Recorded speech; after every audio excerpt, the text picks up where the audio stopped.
ചളിക്കുഴി ചതുപ്പ് എന്നുള്ളത് ശരിക്കും പറഞ്ഞൊരു പന്നിക്കുഴിയായിരുന്നു സംഭവം. ഇപ്പോൾ ഈ ചളിയിലേക്ക് വീഴും, നമ്മളതിൽ താഴ്ന്നു പോകും. അപ്പോൾ എന്ത് ചെയ്യും നമുക്കറിയില്ല. വലിയൊരു വിവാദത്തിലേക്ക് നമ്മുടെ ഈ സിനിമ പോകാനുള്ള സാധ്യത കാണുന്നുണ്ട്. അല്ല, ഇത് കണ്ടിട്ട് ആരെങ്കിലും വിവാദവുമായിട്ട് വന്നാൽ അവനെ പിടിച്ചകത്തിടും.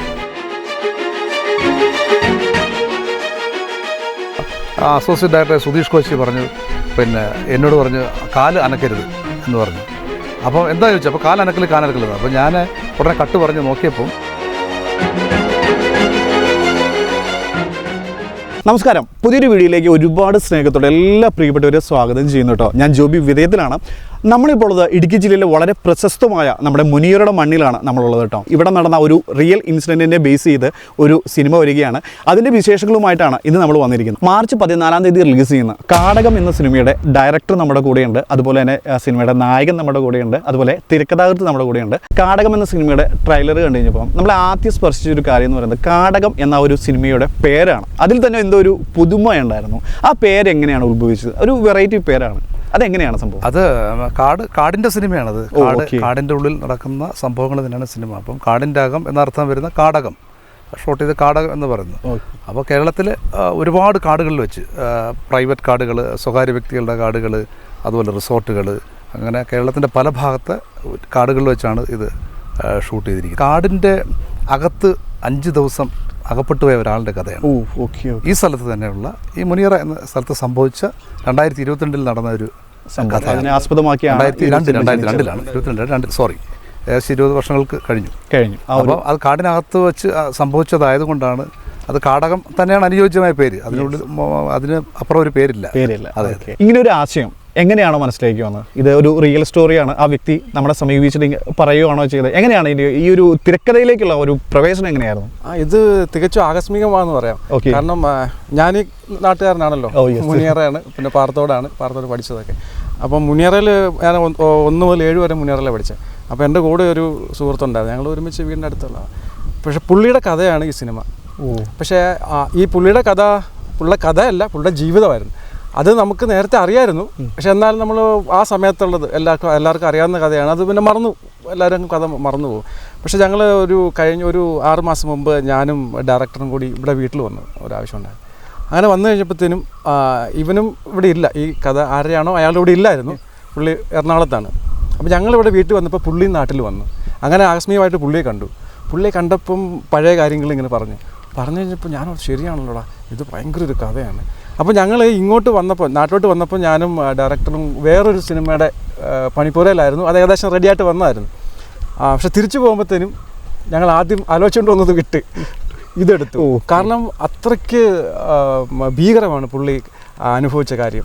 കാരണം നമുക്കിപ്പം ഇവിടെ കുറച്ച് കാടൊക്കെ തെളിഞ്ഞിട്ടുണ്ട്. പക്ഷെ പണ്ടൊക്കെ ഭയങ്കര കാടായിരുന്നല്ലോ. അപ്പോൾ ഇപ്പോൾ കാട്ടിലൊരു 6 ദിവസം പെട്ടുപോകാന്ന് പറഞ്ഞു കഴിഞ്ഞാൽ ഒരു രക്ഷ ഉണ്ടാവില്ല. കാരണം സൂര്യനെ പോലും കാണാൻ പറ്റത്തില്ല. അപ്പോൾ രാത്രി പകൽ ഒക്കെ പെട്ടുപോയി. അപ്പോൾ അതിൽ പുള്ളിയുടെ ഒരു അനുഭവമാണ് ഈ കഥ. പുള്ളി ഇങ്ങനെ കഥ പറഞ്ഞു കഴിഞ്ഞിട്ട് പിന്നെ നമ്മൾ നോക്കുമ്പോഴത്തേനും ഇത് കൊള്ളാം. അങ്ങനെ നമ്മളൊരു തിരക്കഥയിലോട്ട് പോയി. പുള്ളിയുടെ അനുവാദം ചോദിച്ചു, എടുക്കട്ടെ എന്ന് ചോദിച്ചു. അപ്പോൾ അവൻ ധൈര്യമായിട്ട് എടുത്തോളാൻ പറഞ്ഞു. അങ്ങനെ പിന്നെ വേറൊരു കാര്യം കൂടെ പറഞ്ഞാൽ ഇത് അവൻ്റെ ഒരു കഥ, പിന്നെ വേറൊരു കഥയും കൂടി കണക്ട് ചെയ്തു നമ്മൾ. കാരണം ഇതൊരു സർവൈവൽ ആണ് അവൻ്റെ. അപ്പോൾ അത് മാത്രം ഇങ്ങനെ കാണിച്ചുകൊണ്ടിരിക്കാൻ പറ്റില്ലല്ലോ. അപ്പോൾ നമ്മുടെ ഈ കാട്ടിലകപ്പെട്ട് പോകുന്ന കഥയാണ്. അപ്പോൾ അന്നത്തെ കാലത്തെന്ന് വെച്ചാൽ നമ്മൾ ഈ പുള്ളി കാട്ടിൽ പെട്ടുപോയത് അന്നൊക്കെ ഈ രുദ്രാക്ഷക്ക എന്ന് പറഞ്ഞൊരു കായുണ്ട്. അത് ഇവിടെ ഉള്ളവർക്ക് അറിയാം. അപ്പോൾ ഈ പെറുക്കി വെച്ചിട്ട് തിരിച്ച് നാട്ടിൽ കൊണ്ട് കൊടുത്തു കഴിഞ്ഞാൽ 5-10 രൂപയൊക്കെ കിട്ടും. അപ്പോൾ അത് പെറുക്കാൻ വേണ്ടിയാണ് അന്ന് പുള്ളി കാട്ടിൽ കയറിപ്പോയത്. പുള്ളി ഒറ്റയ്ക്കല്ല, പുള്ളിയുടെ കൂടെ 2-3 പേരുണ്ടായിരുന്നു. ശരിക്കും പറഞ്ഞാൽ അന്ന് ഞാനിവിടെ പോയത്.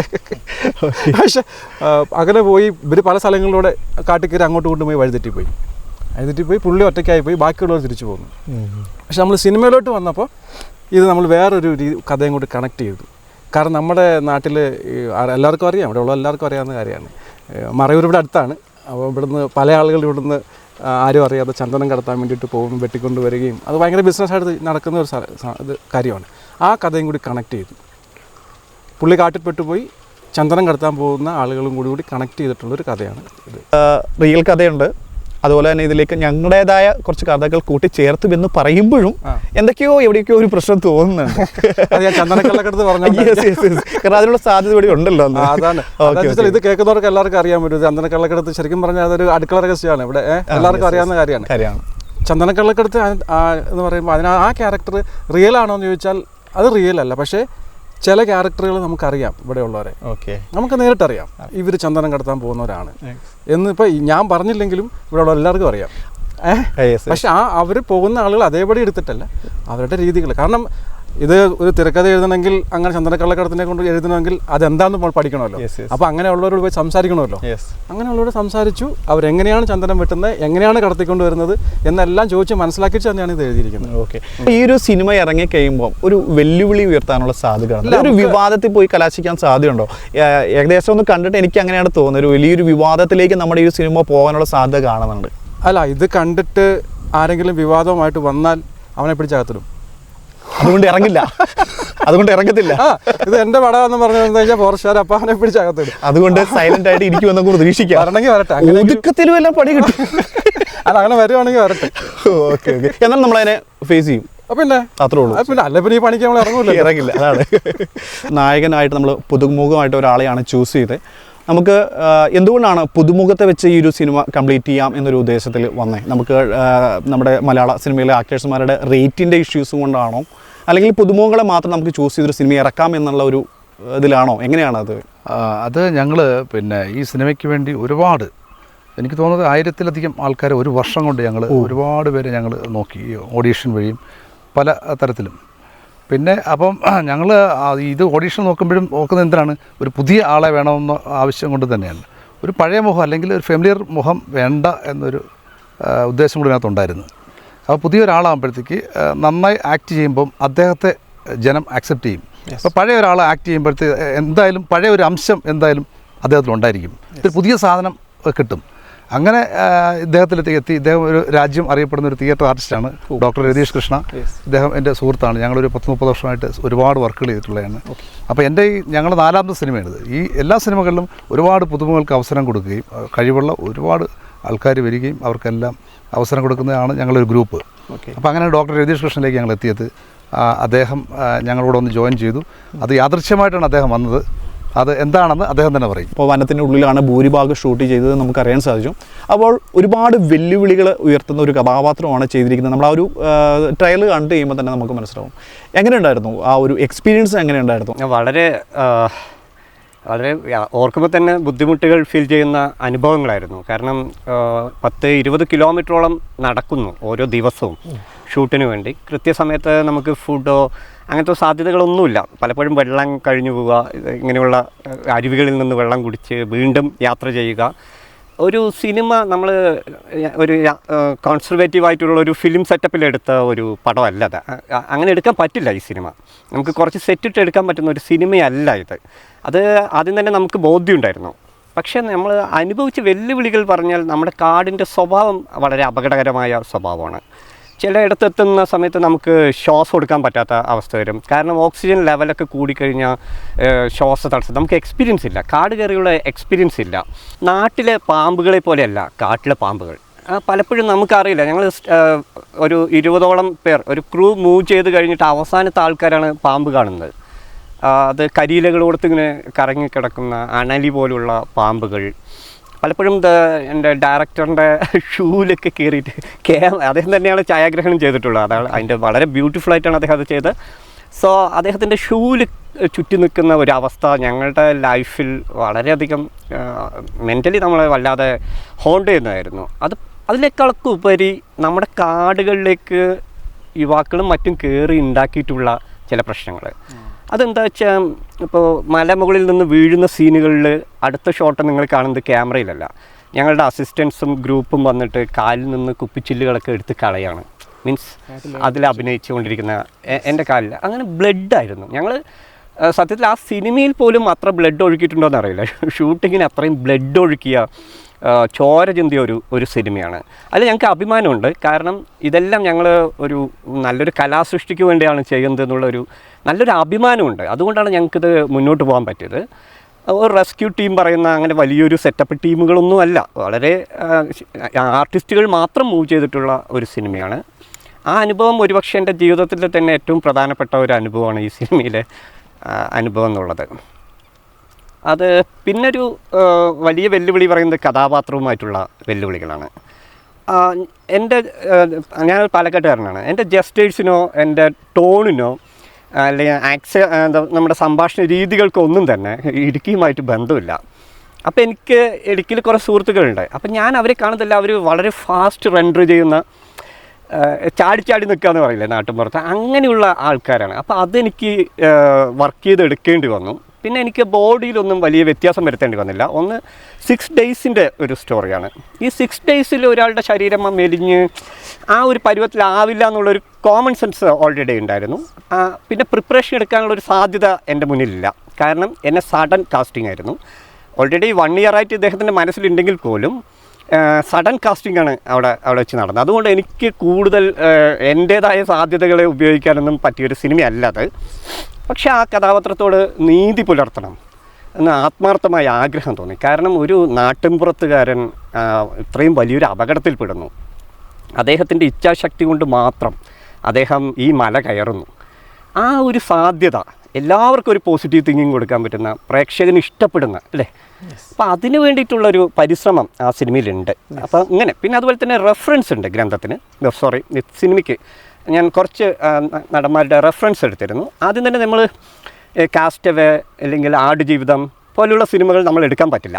അതിൻ്റെ ഒരു പ്രധാന കാര്യം ആ സിനിമകൾ ഒരു ലോങ് ലൈഫിൻ്റേതാണ് അല്ലേ, മാസങ്ങളും വർഷങ്ങളുടെ സിനിമയാണ് അത്. അപ്പോൾ അങ്ങനത്തെ ഒരു ക്യാരക്ടറെ നമുക്കൊരിക്കലും നോക്കി പഠിക്കാൻ പറ്റില്ല. പക്ഷെ നമുക്ക് മറ്റ് പടങ്ങളുണ്ട്, 127 hours പോലുള്ള,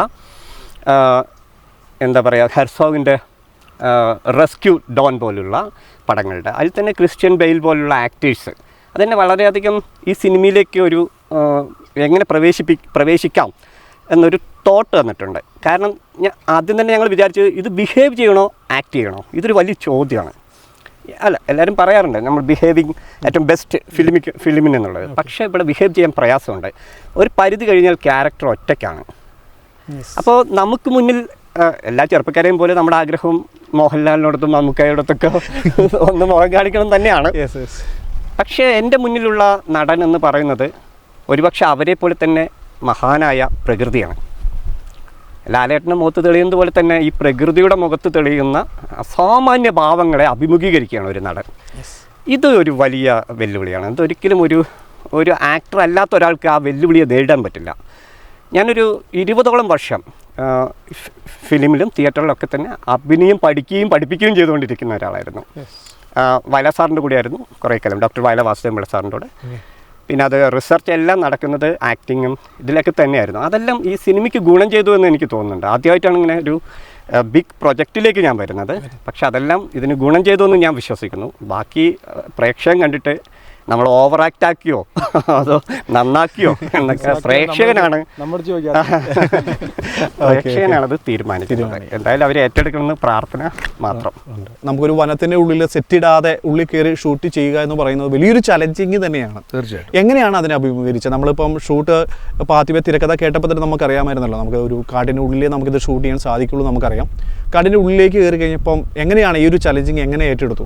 ഇത് തീർക്കാൻ പറ്റുമോ എന്ന് എപ്പോഴെങ്കിലും ചിന്തിച്ചു പോയിട്ടുണ്ടോ? അതെ, കാരണം നമ്മൾ ഈ കാടുകളെന്ന് പറയുമ്പോൾ നമുക്ക് പിന്നെ വലിയ ഫോറസ്റ്റുകളിലേക്കൊന്നും കയറാൻ അനുവാദമില്ല. അപ്പോൾ നമുക്ക് മെയിനായിട്ട് നമ്മൾ സ്വകാര്യ വനങ്ങളിലാണ് കൂടുതൽ നമ്മൾ ഷൂട്ട്, എങ്കിൽ പോലും അവിടെ മൃഗങ്ങളും മറ്റു ഇഴജന്തുക്കളുള്ളൊരു കാടുകളാണ് തന്നെയാണത്. പല അനുഭവങ്ങളുണ്ടായിട്ടുണ്ട്. കാരണം ഞങ്ങൾക്ക് ഇത്രയും ക്രൂ മെമ്പേഴ്സ് തന്നെ ഒരാളുടെ പ്രോപ്പർട്ടി കയറി ഉള്ളിൽ പോയിട്ട് തിരിച്ച് വരാൻ പറ്റാത്ത അവസ്ഥയിലേക്കൊക്കെ പോയിട്ടുണ്ട്. അതുപോലെ ഈ പറഞ്ഞ പോലെ ഓക്സിജൻ പ്രൊഡ്യൂസിങ് കൂടുതലായതുകൊണ്ട് ചില സ്ഥലങ്ങളിൽ നമുക്ക് ശ്വാസം മുട്ടലും പലരും തളർന്ന് വീഴുകയൊക്കെ ഉണ്ടായിട്ടുണ്ട്. ഒരുപാട് സ്ട്രഗിൾ ചെയ്തിട്ടുണ്ട്. നമ്മൾ അമ്പൂരി എന്ന് പറഞ്ഞ സ്ഥലത്ത് ഞങ്ങളൊരു പോർഷൻ ഷൂട്ട് ചെയ്ത് ഒരു സീൻ എടുക്കുന്ന സമയത്ത് പിന്നെ ഞാൻ ഷോൾഡറിൽ വെയിറ്റുള്ള ക്യാമറ വെച്ച് നിൽക്കുകയാണ്. അപ്പോൾ ഞാൻ തന്നെയാണ് ക്യാമറ ചെയ്തിരിക്കുന്നത്. അപ്പം അസോസിയേറ്റ് ഡയറക്ടർ സുധീഷ് കോശി പിന്നെ എന്നോട് പറഞ്ഞ് കാല് അനക്കരുത് എന്ന് പറഞ്ഞ്. അപ്പോൾ എന്താ ചോദിച്ചു, അപ്പോൾ കാലനക്കൽ.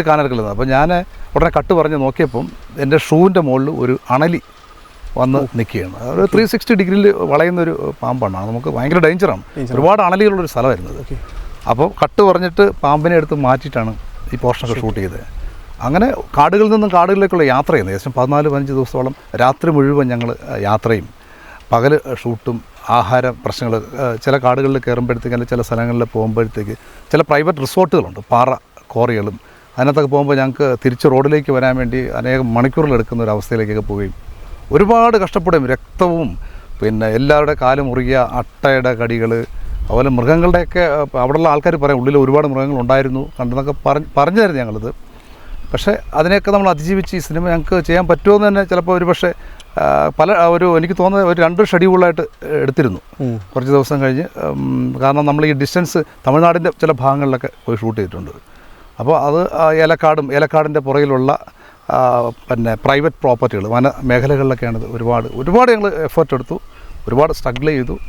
പക്ഷേ എന്തായാലും നമുക്കത് പൂർത്തീകരിക്കാൻ സാധിച്ചു. മാർച്ച് 14 തിയേറ്ററുകളിലേക്ക് എത്തുവാണ്. ജനം അത് കണ്ട് അവരിഷ്ടപ്പെടുമെന്ന് തീർന്നു. ഇതൊരു അക്കാദമിക് പിന്നെ ഈ ചിത്രം ഒരു വലിയൊരു ടെക്സ്റ്റാണ്. ആ ടെക്സ്റ്റ് എന്താണെന്നുള്ളത് പ്രേക്ഷകൻ കണ്ട് അത് തീരുമാനിക്കണം. കാരണം ഇതിൻ്റെ ഒരു ഫോട്ടോഗ്രാഫി സ്റ്റൈൽ തന്നെ 9ഓളം പേര് കാട്ടിൽ യാത്ര ചെയ്യും. ഈ 9 പേരിൽ ഒരാൾ ക്യാമറ ചെയ്ത ഒരു ഫീലാണ് ഞങ്ങൾ ഈ സിനിമയ്ക്ക് ഉണ്ടാക്കിയിരിക്കുന്നത്. ആ രീതിയിൽ യാത്രയും ഇദ്ദേഹം ഒറ്റപ്പെട്ടു പോകുമ്പോൾ അദ്ദേഹത്തിൻ്റെ സ്വപ്നങ്ങളും അദ്ദേഹത്തിൻ്റെ കാമുകിയും ഒരു പ്രണയവും ഒക്കെ ഞങ്ങൾ ഇതിനകത്ത് ചെയ്തിട്ടുണ്ട്. ആ പ്രണയമൊന്നും ചലനമില്ലാത്ത ഫ്രെയിമുകളിലേക്കും ഇവിടെ യാത്രയെല്ലാം കുലുക്കങ്ങളിലേക്കുമാണ്, ഒരു ബ്രീത്തിങ് രീതിയിലാണ് ഈ ഫോട്ടോഗ്രാഫി തന്നെ ഞങ്ങൾ ചെയ്തിരിക്കുന്നത്. ചന്ദന കള്ളക്കടത്തിൻ്റെ ഈ ഒരു സിനിമയുടെ സ്ക്രിപ്റ്റ് എഴുതാൻ വേണ്ടി ചന്ദനക്കടത്ത് പഠിച്ചിട്ടാണോ ഈ സ്ക്രിപ്റ്റ് എഴുതിയത്? എനിക്കൊരു സംശയമുണ്ട്. പണ്ട് ചെയ്തതാണോ അല്ല സ്വന്തം ജീവിതം തന്നെയാണോ? അല്ല, അതാ പറഞ്ഞത്. ഇത് ഈ പെട്ടെന്ന് ക്യാഷ് ഉണ്ടാക്കാനായിരുന്നു പണ്ട് ചെയ്യുമായിരുന്നെങ്കിൽ നമ്മൾ എന്തെങ്കിലുമൊക്കെ ആയാനെ.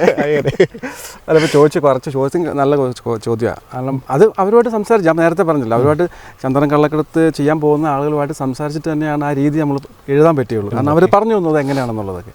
അപ്പോൾ ഇപ്പോൾ കഴിഞ്ഞ ദിവസം ഒരാൾ എൻ്റെ അടുത്ത് ചോദിച്ചു, മറ്റേ ഇവരിങ്ങനെ മരത്തിൽ കയറുമ്പം ഇങ്ങനെ ഈ ശരിക്കും മരത്തിൽ കയറുമ്പോൾ ആക്ഷൻ അല്ല, കോടാലിക്കല്ല വീട്ടുന്നത്, സൗണ്ട് കേൾക്കുമല്ലോ. അപ്പോൾ ആക്സോ ബ്ലേഡാണ്.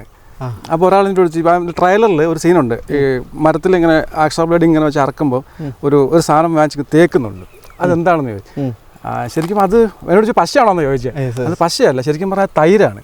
ഇവർ കാട്ടിൽ പോകുമ്പോൾ ചെറിയൊരു പാത്രത്തിൽ തൈരും കൊണ്ടുപോകും. ഇവർ കാട്ടിൽ പോകുന്നതെന്ന് വെച്ചാൽ ഇപ്പോൾ 3-4 ദിവസത്തെ യാത്രയുണ്ടല്ലോ. അപ്പോൾ ഇവർ അരിയും മണ്ണെണ്ണയും മറ്റേ എണ്ണയും ചെറിയ ഉണക്കമീനും ഒക്കെ ആയിട്ടാണ് ഇവർ പോകുന്നത്. എവിടെയെങ്കിലുമൊക്കെ പോയി വെച്ച് കഴിക്കും, അങ്ങനെയൊക്കെയാണ്. അപ്പോൾ തൈരും കൊടുക്കും അവർ, തൈര്. അപ്പോൾ ഈ തൈര് കഞ്ഞിൽ ഒഴിച്ചു കൂട്ടാനല്ല, ശരിക്കും പറഞ്ഞാൽ ഈ തൈരാണ് ഈ മരത്തിൽ തേക്കുന്നത്. കുറച്ചൊന്ന് അറുത്ത് കഴിഞ്ഞിട്ട് പിന്നെ തൈര് വാരി തേക്കും. തൈര് കൂട്ടി അറുത്ത് കഴിഞ്ഞാൽ സൗണ്ട് വരില്ല, ഒട്ടും സൗണ്ട് വെളിയിൽ വരത്തേ ഇല്ല. അവർ പറഞ്ഞു തന്നാണ് കേട്ടോ. അതുമല്ല, നമ്മൾ ഇത് മുറിച്ച് കഴിഞ്ഞാൽ വെറുതെ മറിച്ചിടാൻ പറ്റുമൊന്നുമില്ല. ഈ മുറിച്ച് കഴിഞ്ഞാൽ ഈ മുകൾ ഭാഗം താഴെ വരില്ല, ആ രീതിയിലാണ് അവർ മുറിക്കുന്നത്. ഇവർ ആദ്യം മരത്തിൻ്റെ മുകളിൽ കയറിയിട്ട് ഈ ചന്ദനം 3-4 സൈഡിലോട്ട് വലിച്ചു കെട്ടും, അടുത്തുള്ള മരങ്ങളിലോട്ട്. അപ്പോൾ ചന്ദനത്തിൻ്റെ ടോപ്പ് ടൈറ്റായിട്ട് നിൽക്കും. എന്നിട്ട് ഒരാൾ കയറിയിട്ട് പകുതി ഇറക്കും, ഈ തൈര് തേക്കും. അടുത്ത ആൾ കയറും, പകുതി ഇറക്കും. ഇതിൻ്റെ മുകൾ ഭാഗം വേർപെട്ട് കഴിയുമ്പം ടോപ്പ് എയറിൽ നിൽക്കും, ഈ തടി ഇങ്ങനെ നിൽക്കും. തടി പിന്നെ മുകളിൽ നിന്ന് നമ്മൾ തെങ്ങ് മുറിക്കുന്ന പോലെ ഒരു പീസ് മുറിച്ച് തോളയെടുത്ത് ആടെ കൊണ്ടുവരും, പീസ് മുറിച്ച്. അപ്പം ദൂരെ നോക്കുകയാണെങ്കിൽ, ഇപ്പോൾ 4 സ്റ്റാറൊക്കെ ദൂരെ ഒന്ന് വാച്ച് ചെയ്യുകയാണെങ്കിൽ ടോപ്പ് ഇങ്ങനെ ഉണ്ടല്ലോ. അപ്പോൾ ടോപ്പ് അവിടെ നിൽപ്പുണ്ട്, അപ്പോൾ മരം പോയിട്ടില്ല. പക്ഷേ അത് 3-4 ദിവസം കഴിയുമ്പോഴേ മനസ്സിലാവുകയുള്ളൂ. 3-4 ദിവസം കഴിയുമ്പോൾ ഇത് കരിഞ്ഞു തുടങ്ങും. അപ്പോൾ ഒന്ന് നോക്കുമ്പോൾ സാധനം കൊണ്ടുപോയി. നമ്മുടെ മലയാളത്തിൽ അടുത്ത കാലത്തായിട്ട് ഒരുപാട് സർവൈവൽ മൂവി ഇറങ്ങിയിട്ടുണ്ട്. അത് നമ്മുടെ പൃഥ്വിരാജിൻ്റെ ആടുജീവിതമുണ്ട്, അതുപോലെ മഞ്ഞുമൽ ബോയ്സ് ഉണ്ട്. ആ സിനിമയെല്ലാം അവർ യഥാർത്ഥ ജീവിതത്തിലുള്ള ആളുകളുമായിട്ട് കണക്ട് ചെയ്ത്, അല്ലെങ്കിൽ അവരുമായിട്ട് പോയി അവരുടെ കൂടെ സ്റ്റഡി ചെയ്തതിന് ശേഷമാണ് അവർ ആ ഒരു സിനിമ ചെയ്തത്. അതേപോലെ തന്നെ ഈ സിനിമയിലെ യഥാർത്ഥ വ്യക്തിനെ പോയി കണ്ടിരുന്നോ?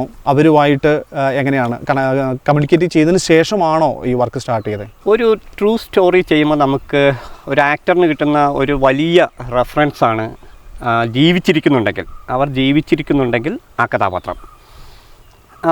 ഇതിൽ കാടകം പറഞ്ഞ സിനിമയിലെ കഥാപാത്രം ജീവിച്ചിരിക്കുന്ന ഒരാളാണ്, ഒരു യുവാവാണ്. അപ്പോൾ അദ്ദേഹത്തെ കാണാനുള്ള ഒരു സാഹചര്യം ഇതിൻ്റെ പ്രൊഡ്യൂസർ മനോജ് ചെറുകര സാറും അതുപോലെ തന്നെ ഡയറക്ടറും സുധീഷ് കോശിയും എല്ലാം ചേർന്ന്, തിരുക്കഥകൃത്തെല്ലാം ചേർന്നിട്ട് അതിനുവേണ്ടി എനിക്കൊരു സൗകര്യം ഒരുക്കി തരാൻ വില്ലിങ് ആയിരുന്നു അവർ. ഞാൻ ഇടുക്കിയിലേക്ക് വന്ന് അദ്ദേഹത്തെ കാണുകയും അദ്ദേഹത്തിൽ നിന്ന് ഒരു ടോക്ക് നടത്താനുള്ള ഒരു സാഹചര്യം എനിക്ക് ഒരുക്കി തന്നിരുന്നു. പക്ഷേ അതിന് വില്ലിങ് ആയിരുന്നില്ല. അതിൻ്റെ ഒരു പ്രധാനപ്പെട്ട കാര്യം, എനിക്കത്ര കോൺഫിഡൻസ് ഉണ്ടായിരുന്നില്ല. കാരണം അദ്ദേഹം അനുഭവിച്ചത് വെച്ച് നോക്കുമ്പോൾ സിനിമയിലെ അനുഭവം വളരെ ചെറുതാണ്. ആ പച്ചയായ മനുഷ്യൻ, ഞങ്ങളൊരു 20ഓളം പേര് പോകുന്ന ഒരു ക്രൂ ആണ് ഇത് മീൻസ് ആക്ട് ചെയ്യുന്നത്. പക്ഷേ അദ്ദേഹം അനുഭവിച്ച വെച്ച് താരതമ്യപ്പെടുത്താൻ പറ്റില്ല. അപ്പം അങ്ങനെ ഒരു മനുഷ്യനെ ഞാൻ കണ്ടാൽ ചിലപ്പോൾ ഞാൻ ഡൗൺ ആവാനുള്ള സാധ്യത ഉണ്ട്. മാത്രമല്ല അദ്ദേഹത്തിൻ്റെ മുറിവ് 20 വർഷത്തിന് ശേഷവും ഉണങ്ങിയിട്ടില്ല. ആ മുറിവുണങ്ങാത്തത് അദ്ദേഹത്തിൻ്റെ കാലിൽ മാത്രമല്ല, മനസ്സിലും കൂടിയാണ്. അപ്പോൾ അങ്ങനെ ഒരു മനുഷ്യനെ ഞാൻ കണ്ടാൽ ഞാനെന്ന ആക്ടർ ചിലപ്പോൾ തകർന്നു പോകും. എനിക്ക് കഥ കേട്ടപ്പോൾ തന്നെ അതിൽ വളരെ ഹൃദയത്തിൽ ടച്ച് ചെയ്ത ഒരു കഥയാണ്. അതുകൊണ്ട് തന്നെയാണ് എനിക്ക് അദ്ദേഹത്തെ കാണണ്ട എന്ന് തീരുമാനിക്കുന്നത്. പക്ഷേ ഒരു പ്രത്യേക ക്ലൈമാക്സ് രൂപപ്പെടുത്താൻ വേണ്ടി പോയപ്പോൾ ഞാൻ കൺഫ്യൂഷനിലായി. കാരണം അത്രയും ക്രിട്ടിക്കലായിട്ടുള്ള ഒരു ക്ലൈമാക്സ് രൂപപ്പെടുത്തിയിരിക്കുന്നു തിരക്കഥയിൽ. പക്ഷേ ഇവർ കമ്മ്യൂണിക്കേറ്റ് ചെയ്യാൻ ശ്രമിക്കുന്നു, എനിക്കത് കിട്ടുന്നില്ല. അപ്പോൾ അത് അന്ന് ഷൂട്ട് സ്റ്റോപ്പ് ചെയ്തു. എന്നിട്ട് രാത്രി ഇദ്ദേഹത്തെ ഞാൻ ഫോണിൽ വിളിച്ചു സംസാരിച്ചു, അതിനെക്കുറിച്ചൊരു ക്ലാരിറ്റി വരുത്തി. എന്നിട്ടാണ് ആ സീന് വർക്ക് ചെയ്തത്. അതുപോലെ തന്നെ ഇതെല്ലാം കഴിഞ്ഞിട്ടാണ് ഞാൻ അദ്ദേഹത്തെ കാണുന്നത്. അത് ഞങ്ങളുടെ പ്രിവ്യൂ ഷോയ്ക്കാണ് അദ്ദേഹത്തെ ഞാൻ ആദ്യമായിട്ട് കാണുന്നത്. അതെനിക്ക് വളരെ എന്താ പറയുക, എനിക്ക് വളരെ സന്തോഷമായിരുന്നു. അതിൻ്റെ പ്രധാന കാര്യം അദ്ദേഹത്തിൻ്റെ മോനും ഉണ്ടായിരുന്നു. അപ്പോൾ ഈ കാടകം പറഞ്ഞ സിനിമ വളരെ ഇമോഷണലി നമുക്ക് സാധാരണക്കാർക്കെല്ലാം ടച്ച് ചെയ്യുന്നൊരു സിനിമയാണത്. അപ്പോൾ അദ്ദേഹത്തിൻ്റെ മോനും അദ്ദേഹവും വന്ന് ഒരു അരികിലിരുന്ന് സിനിമ കാണുകയായിരുന്നു. അദ്ദേഹം ഈ സിനിമയ്ക്ക് ശേഷം ഒരു 2-3 മിനിറ്റ് അവിടെ ഇരുന്ന് കരയായിരുന്നു ഈ സിനിമയ്ക്ക് ശേഷം. അതിനുശേഷം ആളുകൾ കൂടുന്നു, അദ്ദേഹത്തിൻ്റെ അടുത്തേക്ക് പോകുന്നു. അദ്ദേഹത്തിൻ്റെ ജീവിതമാണല്ലോ പറയുന്നത്. അദ്ദേഹം സ്റ്റേജിലേക്ക് കയറാൻ വില്ലിങ് ആയിരുന്നില്ല. പക്ഷേ എന്നാലും ആളുകൾ തിരിച്ചറിഞ്ഞ് അദ്ദേഹത്തിൻ്റെ അടുത്തേക്ക് പോകുന്നുണ്ട്, അദ്ദേഹത്തെ ആശ്വസിപ്പിക്കാനൊക്കെ നിൽക്കുന്നുണ്ട്. അപ്പോൾ അദ്ദേഹം കുറച്ച് കഴിഞ്ഞിട്ട് എൻ്റെ അടുത്തേക്ക് വന്നു. സത്യത്തിൽ അദ്ദേഹം എന്നെ അപ്രിസിയേറ്റ് ചെയ്യുകയല്ല ചെയ്തത്, പകരം എന്നെ ആശ്വസിപ്പിക്കുകയായിരുന്നു ചെയ്തത്. കാരണം അദ്ദേഹം അത് ഒറിജിനലാണെന്ന് കരുതി. അങ്ങനൊരു സംഭവം എനിക്ക് ഭയങ്കര ഒരു ഫീലാണ് തന്നത്. കാരണം ഒരു സഹോദര തുല്യമായി നമുക്ക് പെട്ടെന്ന് ഒരു ആക്ടറിന് അദ്ദേഹത്തോട് അങ്ങനെ തോന്നിപ്പോയി. കാരണം ഞാൻ അദ്ദേഹത്തിൻ്റെ ജീവിതമാണല്ലോ ചെയ്തത്, എനിക്ക് അദ്ദേഹത്തോട് നീതി പുലർത്താൻ പറ്റിയോ? അത് അദ്ദേഹമാണ് ആദ്യം പറയേണ്ടത് അല്ലേ? അത് അദ്ദേഹം വളരെ സംതൃപ്തിയോടെ കുറച്ച് നേരം പുറകെ കെട്ടിപ്പിടിച്ച് കരയായിരുന്നു ചെയ്തത്. അപ്പോൾ അതൊരു ആക്ടറിന് കിട്ടിയൊരു ഏറ്റവും നല്ലൊരു മുഹൂർത്തമായിട്ടാണ് ഞാൻ ഈ സിനിമയിൽ കാണുന്നത്. അത് എനിക്ക് വളരെ സന്തോഷം തന്ന ഒരു കാര്യമാണ്. പിന്നീട് അദ്ദേഹം ഈ അടുത്ത കാലത്ത് അദ്ദേഹം ഇതിനെക്കുറിച്ച് പറഞ്ഞിട്ട് ഫോൺ ചെയ്ത് സുധീഷ് സാറിനോടൊക്കെ സംസാരിച്ചിരുന്നു. അത് പിന്നീട് വീണ്ടും അദ്ദേഹം ട്രീറ്റ്മെൻറ്റിലേക്ക് പോകേണ്ട വന്നു ഈ സിനിമയ്ക്ക് ശേഷം. അദ്ദേഹം ഇപ്പോൾ മാനസികാരോഗ്യവുമായി ബന്ധപ്പെട്ട്, കാരണം വീണ്ടും ഈ സിനിമ വീണ്ടും അദ്ദേഹത്തെ ഒന്നുകൂടി ചലിപ്പിച്ചു ആ ഓർമ്മകൾ. അതുകൊണ്ട് വീണ്ടും അദ്ദേഹം ട്രീറ്റ്മെൻറ്റിലാണ് ഇപ്പോൾ. അപ്പോൾ ഇത്രയും ഒരു അവസ്ഥ വന്നൊരു മനുഷ്യന് നമ്മൾ അദ്ദേഹത്തെ ഒരിക്കലും മിമിക് ചെയ്യാൻ പറ്റില്ല, അനുകരിക്കാൻ പറ്റില്ല. അതിപ്പോൾ നജീബിനെ അനുകരിക്കാൻ പറ്റില്ല അല്ലേ? അത് മഹാനടൻ്റെ കുറവല്ല, അത് ഒരു നടനിൽ ഹ്യൂമനിറ്റി ഉണ്ടല്ലോ, ഒരു മാനുഷികതയുണ്ട് ഒരു നടനിൽ. അത് മേക്കപ്പ് കൊണ്ടല്ല അത് രൂപപ്പെടുന്നത്, അത് മനസ്സുകൊണ്ടാണ്.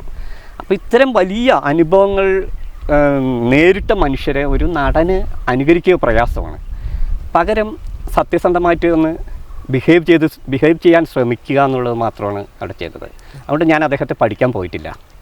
റിയൽ ആയിട്ടുള്ള ക്യാരക്ടർ, ആ വ്യക്തി കാട്ടിലകപ്പെട്ട് ഏകദേശം ഒരു എത്ര ദിവസം? 5 ദിവസം കാട്ടിലകപ്പെട്ടു. അപ്പോൾ ആ ഒരു സമയത്ത് നമ്മുടെ നാട്ടിൽ നിന്ന് അന്വേഷണമൊന്നും നടന്നില്ല, അന്വേഷിച്ച് പോയില്ലേ? എങ്ങനെയായിരുന്നു? നാട്ടിൽ നിന്ന് അന്വേഷിച്ച് പോയിട്ടുണ്ടായിരുന്നു. കാരണം പക്ഷേ പുള്ളി എവിടെ പോയെന്ന് നമുക്ക് അറിഞ്ഞൂടല്ലോ. ഒരു 5-6 ദിവസം കാട്ടിൽ പെട്ടുപോയി. പക്ഷേ ഇവൻ എവിടെ പോയെന്ന് നമുക്കാർക്ക് അറിഞ്ഞൂടാ. ഇയാൾ 2 ദിവസം കണ്ടില്ല, 3-ാമത്തെ ദിവസം ഇപ്പോൾ എവിടെയെങ്കിലും സുഹൃത്തിൻ്റെ വീടുകളിലോ ഒക്കെ പോയതായിരിക്കാമെന്ന് വിചാരിച്ചു. പക്ഷേ പുള്ളിയെ കാണാത്തപ്പോഴത്തേനും മുനിയറയിൽ പല അന്വേഷണങ്ങൾ നടന്നു. പക്ഷേ അറിഞ്ഞുകൂടാ, നമ്മുടെ അന്ന് ബസ്സൊന്നും ഇല്ലായിരുന്നു, നമുക്കിവിടെ ബസ്സൊന്നും വരാത്ത സമയത്താണ്, ഇടയ്ക്ക് ജീപ്പ് മാത്രമുള്ള ആ സമയമാണ്. പക്ഷേ ഇവൻ കാട്ടിലകപ്പെട്ട് പോയ ശേഷം 6-ാമത്തെ ദിവസം പുള്ളി പിന്നെ കുറച്ച് ആദിവാസികളായിട്ടുള്ള ആളുകൾ കാണുന്നുണ്ട്.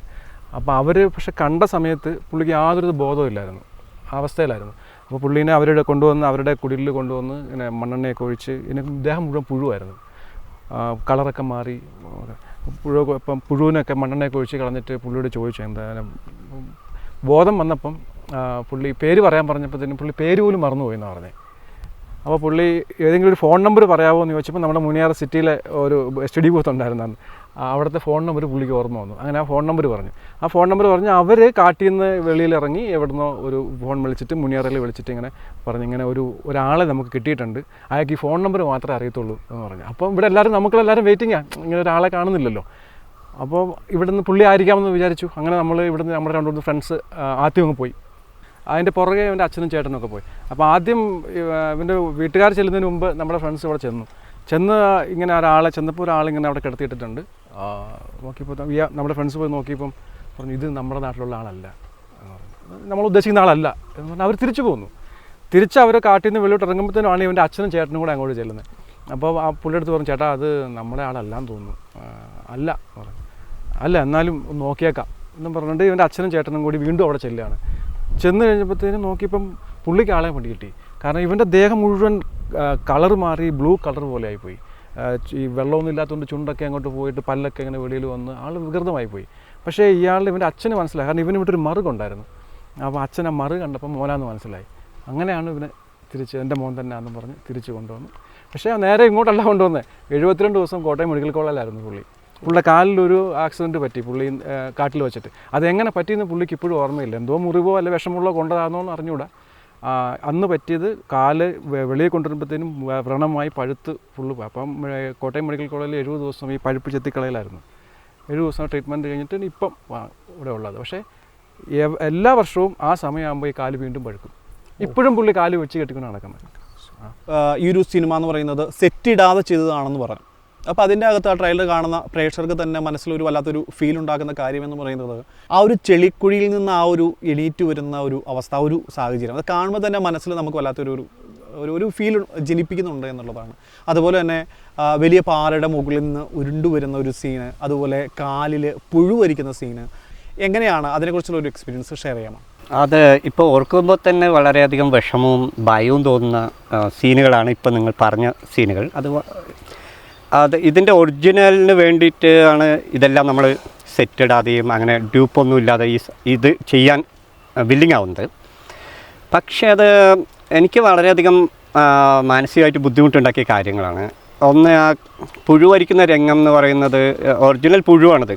അത് ഇവർ കൊണ്ടുവരികയും എന്നിട്ട് കാലിൽ ആ മുറിവിലേക്ക് അങ്ങനെ ശരീരത്തെല്ലാം ഇട്ടിട്ടാണ് ചെയ്യുന്നത്. അതെനിക്ക് എന്നെ മാനസികമായിട്ട് വളരെയധികം അസ്വസ്ഥത ഉണ്ടാക്കിയ ഒരു ലൊക്കേഷൻ ഫീലായിരുന്നു അത്.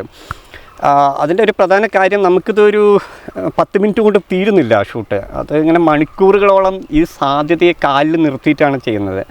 അപ്പോൾ ഈ പുഴുവിൻ്റെ ഷോട്ടൊക്കെ ചെയ്യുമ്പോൾ ഇതെല്ലാം കൂടി അകത്തേക്ക് കയറും, കാലിൻ്റെ അകത്ത് ഈ മേക്കപ്പിൻ്റെ അകത്തേക്ക് കയറും. അത് എന്നിലുണ്ടാക്കുന്ന ഒരു ഡിസ്റ്റർബൻസ്, അതിനെ മെൻ്റലി നമ്മൾ ഇഷ്ടപ്പെടാത്ത കാര്യങ്ങൾ അല്ലേ. നമ്മൾ വളരെ സാധാരണക്കാരാണ്, ഇതിനെക്കുറിച്ച് വലിയ ഒരു ഇതില്ല. എങ്കിൽ പോലും ഇതെനിക്കുണ്ടാക്കിയതൊരു മാനസികമായിട്ട് വല്ലാത്തൊരു ഫീൽ ഉണ്ടാക്കി. ഇപ്പോഴും എനിക്കത് ഓർക്കാൻ ഭയങ്കര ബുദ്ധിമുട്ടാണ്.